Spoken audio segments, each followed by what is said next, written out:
Hola, muy buenas noches. El tema del día de hoy en Debate 22 es universidades versus neoliberalismo. Es un tema muy interesante que tal vez de alguna forma intuitiva hemos pensado en él, pero no sabemos o no se ha platicado con mucha frecuencia del daño que podría estar haciendo el mercado libre y el capitalismo extremo al conocimiento, a la sociedad crítica, que también, por supuesto, ayudan a diseñar un país, al menos otro país. Para eso hemos invitado el día de hoy a dos filósofos.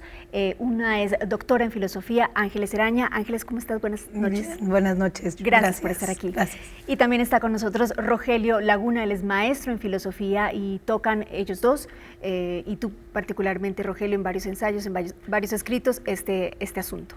Gracias. Gracias por invitarme. Bienvenidos. Bueno, la primera pregunta sería, ¿qué entendemos o cómo se podría explicar, cómo nos podrían explicar qué es el capitalismo académico? ¿Por qué está afectando tanto a la sociedad y por qué el conocimiento, siendo reemplazado por el dinero, diseña un país y un mundo que no es en el que queremos vivir, por más que alguna gente se niegue a pensar así? Ángeles. Bueno, una de las características que claramente distinguen esto que ahora llamamos capitalismo o neoliberalismo académico es la mercantilización. La idea de, si hay un elemento central del capitalismo, es la mercancía, ¿no? Es aquello por lo que existe y para lo que existe, producir y consumir mercancías.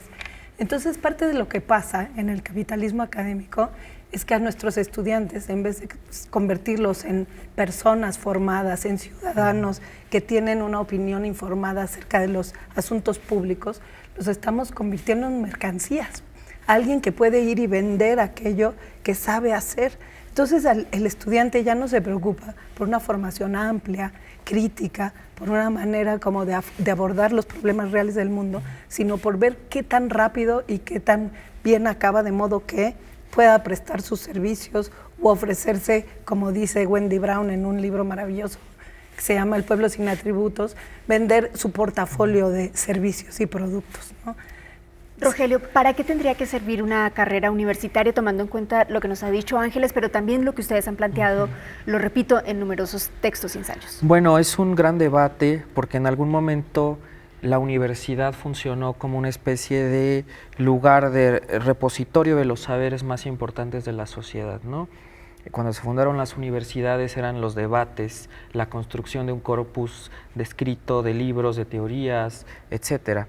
Con el paso del tiempo, la universidad ciertamente se fue democratizando, fueron entrando muchísimas más personas, se amplió, por ejemplo, inclusive en cuestiones de género, ¿no? Que las mujeres pudieran entrar, en Estados Unidos la cuestión racial, que personas de otros estratos y de otros orígenes raciales entraran, y entonces la universidad empezó a ser como una especie de trampolín para poder acceder a una serie de bienes que antes estaban reservados solamente para algunos.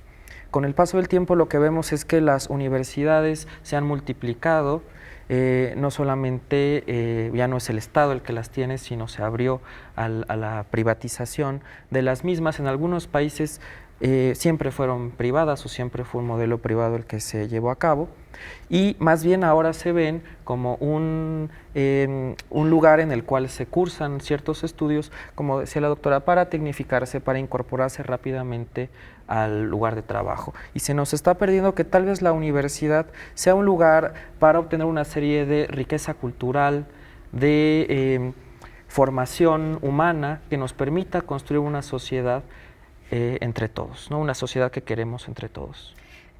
La mayoría de las personas, no quiero decir que necesariamente todo el mundo, porque por supuesto hay ejemplos en donde no sucede eso y ejemplos de gente muy joven o de gente adulta que no piensa necesariamente que el dinero es lo único importante. Pero la mayoría de las personas sí utilizan o aspiran a realizar una carrera universitaria porque eso les permitiría, no digamos tener un ascenso social, pero sí sobrevivir económicamente en un mundo en donde todo está a la venta. Y entonces ante eso, ¿cómo podemos, digamos, asociar esa realidad con un panorama como el que decía Rogelio Ángeles, donde la universidad tendría que servir también para un contexto cultural, un enriquecimiento, una conciencia crítica? Sí, ¿qué hacemos? Todo es súper complicado porque en realidad la universidad que tenemos responde al mundo que tenemos, al mundo en el que estamos viviendo. Entonces, el problema es que, en efecto, para poder comer, sobre todo en la vida de la ciudad, que es donde generalmente se ubican las universidades y las escuelas públicas más grandes, la vida en la ciudad es una vida completamente guiada y gobernada por los principios capitalistas que requieren el dinero para funcionar, ¿no? Entonces, claro, para comprar comida necesitas dinero, para comprar ropa necesitas dinero, no hay nada que no lo requiera. El problema es que, por un lado, se ha vuelto una falacia que la universidad te ayuda a conseguir trabajo, que te ayuda a conseguir dinero. Y por otro lado, esta misma necesidad del dinero es algo que había que transformar. Entonces, transformar la universidad involucra transformar la realidad. Y ahí hay algo que me parece súper importante, y es no meternos en la cabeza la idea que nos han metido desde siempre de que el mundo capitalista es el único mundo posible, ¿no? Que la única posible manera de ser del mundo es esta que actualmente prevalece. Eso no es así, pero transformarlo requiere un trabajo pues muy complejo y el involucramiento de todos nosotros, ¿no? Rogelio, tú hacías hace un momento como un contexto histórico, hasta cierto punto muy interesante, y en ese contexto te quisiéramos preguntar, ¿en qué momento, en qué año y en qué época fue donde el neoliberalismo, invadió de tal forma a la universidad que terminó quedando lo que es hoy?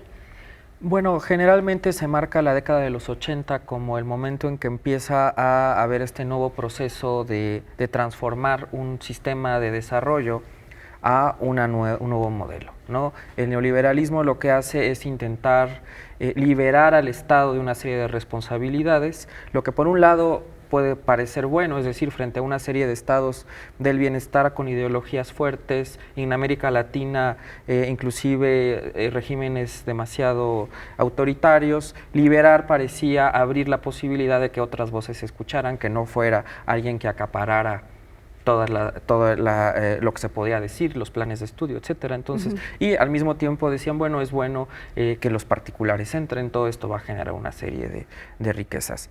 Lo que hemos visto con el tiempo es que se ha deteriorado el cuidado que se tiene entonces a ciertos aspectos como es el ámbito educativo.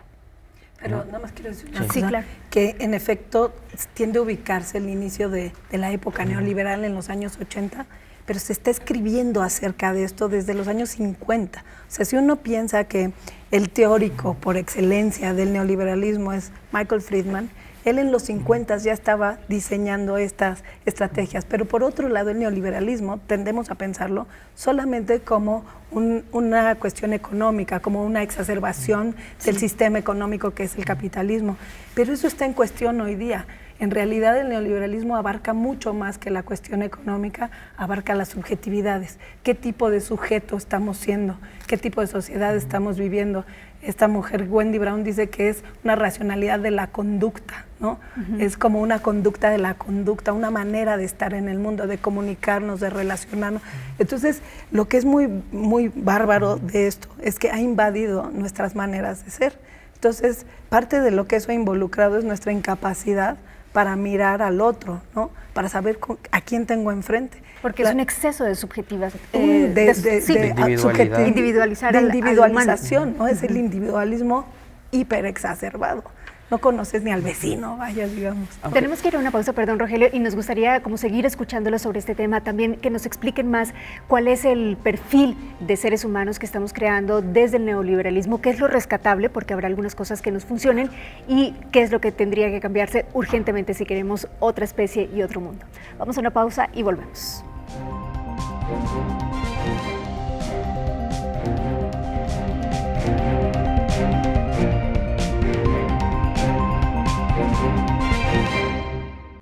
Continuamos platicando este día sobre universidades versus neoliberalismo y nos habíamos quedado en una conversación, Rogelio, donde yo les preguntaba en realidad, entonces cómo, o Ángeles más bien, la doctora Ángeles Eraña decía que el neoliberalismo no solamente es una manifestación económica, sino en todos los sentidos, y uno de esos sentidos es hacer extremo la individualización del ser humano.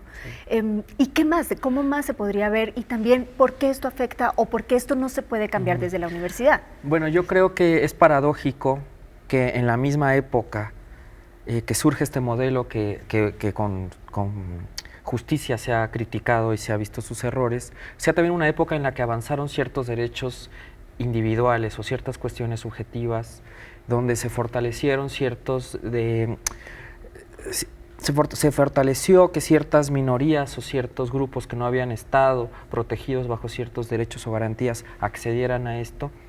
Y María Zambrano, que es una filósofa española de hace casi un siglo, lo decía interesantemente, es que el liberalismo va con una serie de valores económicos que va acompañado de valores sociales, y el problema es que a veces hay una contradicción entre estos valores, ¿no? Y entonces eso nos dificulta mucho las cosas, porque criticar la parte económica tal vez nos haga criticar una parte de ciertos valores, una parte social, que al mismo tiempo está funcionando, y entonces nos atora un poco saber exactamente qué es lo que estamos rechazando y qué es lo que estamos aceptando. Creo que en nuestra subjetividad, que ya ha sido formada desde este modelo, muchos de nosotros nos costaría trabajo ir hacia atrás y decir, bueno, vamos a renunciar un poco a una afirmación individual subjetiva para ir a otra cuestión.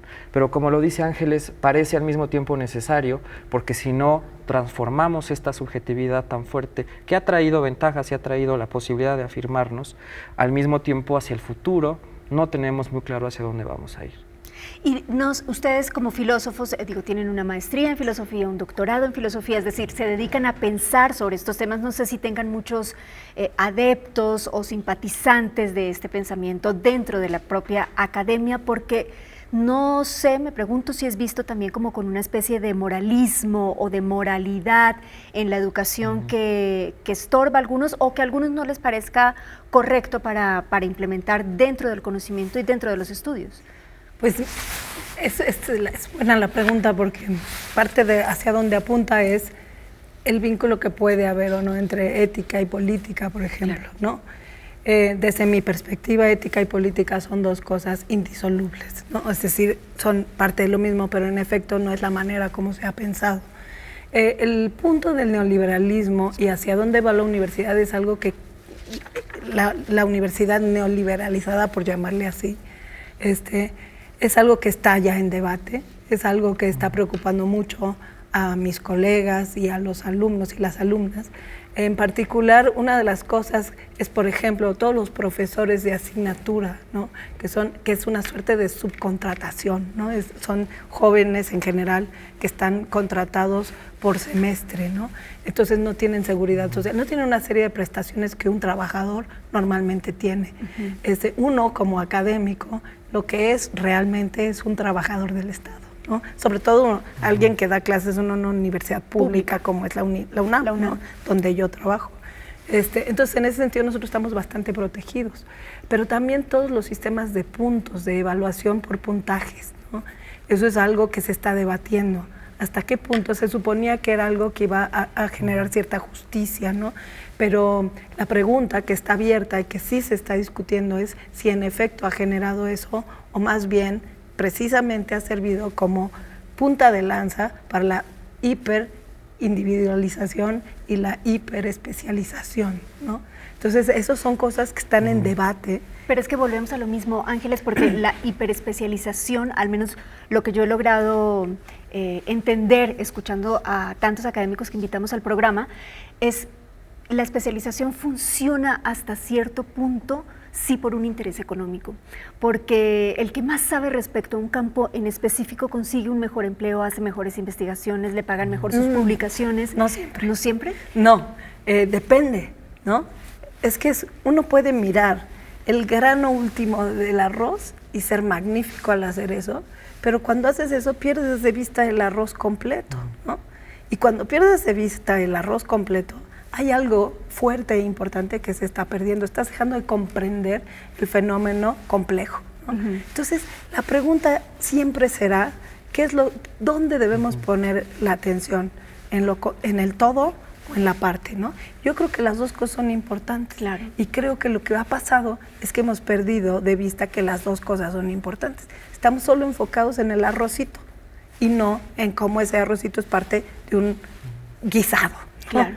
Yo agregaría esto, que a pesar de todo en México ha habido una especie de neoliberalismo mixto, es decir, venimos de una historia revolucionaria, una serie de instituciones que se fundaron durante el periodo del estado de bienestar, una masificación de la educación universitaria. Entonces, se han implementado ciertas políticas neoliberales, pero todavía no hemos llegado a ciertos niveles, por ejemplo, las deudas que tienen estudiantes en otros países y que se vuelven impagables, es decir, gente que toda su vida va a estar pagando, que ya es profesionista, pero todo su salario tiene que estar yendo a pagar. Todavía no hemos llegado a eso. En los contratos todavía, a pesar de todo, los profesores en muchos lugares, bueno, tienen su seguro social, tienen sus vacaciones, no en todos lados. Muchas escuelas privadas le dicen al maestro, empieza hasta el día, acaba hasta el día, y lo que hagas en tus vacaciones, pues mira, ese no es mi problema en realidad. Y no hay salario. Y no hay salario porque no estás trabajando.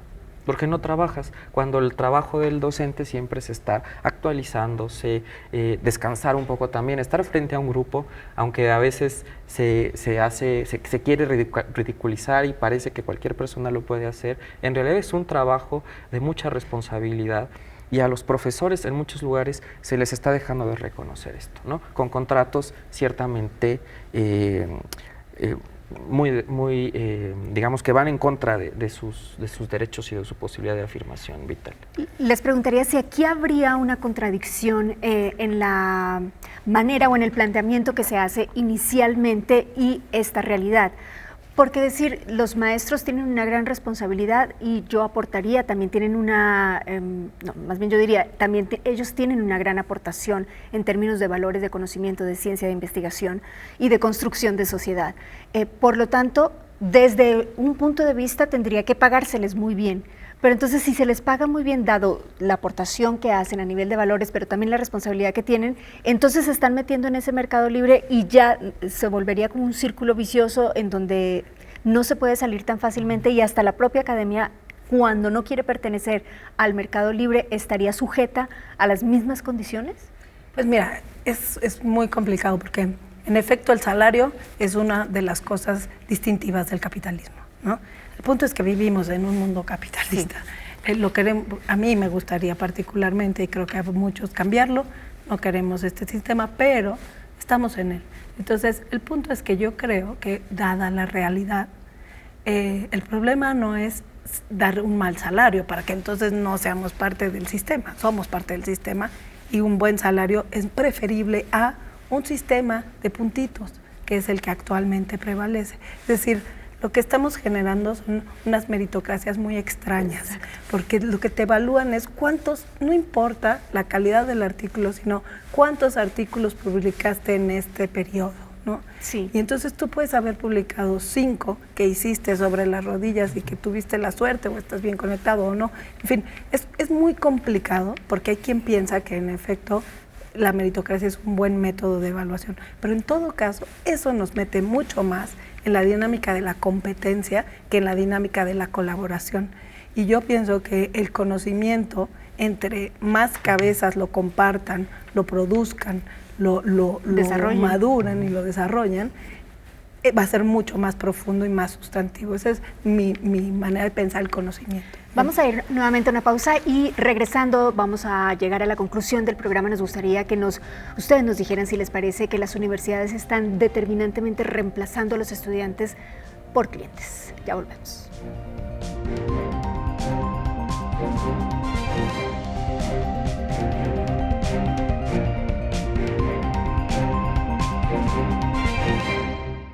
Continuamos en Debate 22 y queríamos preguntarles qué piensan de las nuevas realidades que está creando la tecnología. Por ejemplo, en Estados Unidos principalmente, aunque también en países como China y tal vez India, vemos que la academia ya no es una opción para enriquecerse, porque los grandes ejemplos de nuevos enriquecimientos, sin que esto sea necesariamente malo, son Steve Jobs o este tipo de personajes en donde fueron rebeldes con la academia y no pasaron por ahí, pero sin embargo sí tuvieron el mismo objetivo, que es conseguir mucho dinero y con ese dinero un estatus y una comodidad social en este mundo de mercado libre. Entonces, ¿qué opinan de esa realidad y de nuevas realidades que seguramente estarán permeando en otros países? Rogelio. Bueno, en la historia los que tenían dinero generalmente no eran los intelectuales, eran los banqueros, eran los mercaderes. Es decir, esto es algo que en la historia ha sucedido. Creo que la idea de que la universidad iba a ser el gran motor de transformación funcionó en un cierto momento de construcción de los países, pero tal vez ahora no esté funcionando así. Yo diría que nos falta un gran debate, un debate nacional en México que no hemos llevado a cabo para saber qué clase de universidad tenemos. María Zambrano también decía, hay una contradicción siempre entre la formación de una élite cultural y la democracia radical, ¿no? Entonces, pasa en Estados Unidos, es decir, formamos una élite universitaria y todos los demás, bueno, sí tengan buenos trabajos o ganen más o menos, pero no van a acceder a esto, porque en realidad los recursos no van a alcanzar para que todo el mundo haga esto. Entonces, hace falta ver cómo hacemos que esta contradicción hasta cierto punto económica, material, entre la alta cultura y una democracia radical, se puede solucionar de una manera que sea viable para todos. Ángeles, ¿y les parece que lo que se ha manifestado en los últimos meses en Latinoamérica, principalmente en Chile, por ejemplo, donde hay un duro cuestionamiento social y masivo al sistema económico con el que han vivido o con el que hemos vivido en los últimos años, en las últimas décadas, si esto puede llegar a permear a lugares como la academia, que de verdad se transforme esa realidad? Yo creo que sí. ¿Sí? Yo creo que sí. Yo soy muy optimista siempre de que la transformación es posible y yo creo que está habiendo brotes en todos lados, inquietudes por todos lados, de que no hay cosas que no están funcionando y hay cosas que necesitamos revisar y necesitamos cambiar.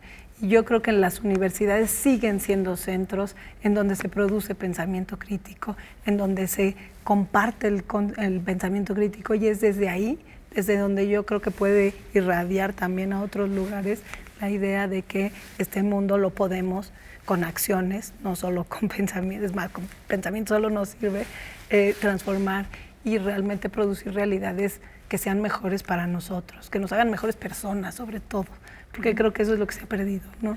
Y en el caso particular de México, Rogelio, ¿te parece que las universidades, en términos generales, están reemplazando a los estudiantes por clientes o están trabajando con sus estudiantes como si fueran clientes y lo que están formando son pequeños empresarios para distintas áreas? A ver, yo creo que sí está pasando, que claramente ahora es lógico que ciertas universidades quieran que los alumnos se integren rápidamente porque eso desean ellos, desean sus familias. Es decir, se trata de una visión del mundo a la cual simplemente están respondiendo las universidades. Por fortuna hay otras que son más humanísticas, más abiertas, impulsan más los debates, pero creo que estamos justamente en un debate entre una educación mucho más humanística, mucho más crítica y al mismo tiempo un mercado que no podemos ignorar y que está demandando cierto tipo de profesionistas y los jóvenes que están haciendo su vida, que quieren incorporarse, construir su vida hacia el futuro, pues a veces no es que puedan elegir tampoco demasiado.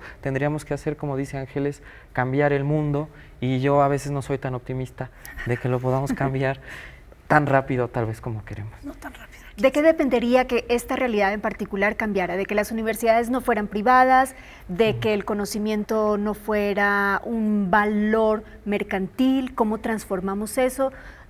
Desde tu punto de vista, ¿qué es lo más difícil? Ya que el pesimismo también ayuda a entender realidades más duras. Hijo, pues yo creo que habría que pensar muy bien en la cuestión material, finalmente. O sea, creo que ese ha sido como todo el neoliberalismo, todo tiene que ver con cómo repartimos una serie de bienes que al final, quién sabe, que están acaparados, que no todos pueden acceder a ellos. Pero yo creo que no es una cuestión meramente de distribución. Desde mi perspectiva, una de las cosas que se puede hacer es empezar a solventar este individualismo. Es decir, si empezamos a pensar en términos comunitarios y en términos de este tipo de solidaridad comunitaria que es posible incluso en estas ciudades, por barrios.